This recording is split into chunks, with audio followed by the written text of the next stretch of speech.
had its first year, around a 2-year-old bird, and he's kind of just learning his trade, as you can see, to this snake that's out here, because it is a venomous snake. It's one of the most venomous snakes in the world, the forest cobra.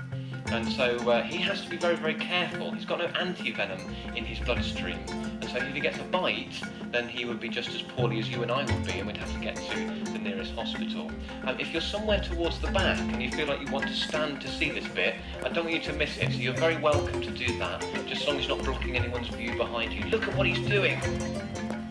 His wings are totally spread. He's got those long tail feathers, those two central deck feathers, fanned as well, and this lovely crest of feathers on the top of his head, waving about. And it's all to try to distract the snake. It's all Now, because it's moved over here, I wonder whether he might come and have another go at kicking this snake here, because it's so impressive to see. If we're lucky, he'll just try it.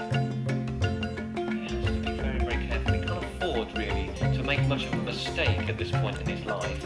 He's not 100% experienced just yet. Sounds like a really cool little hooded vulture out there somewhere. Back in action. Wings spread. Can you hear that whack? Amazing, isn't it? And trust me, you do not want to get a kick from a secretary bird.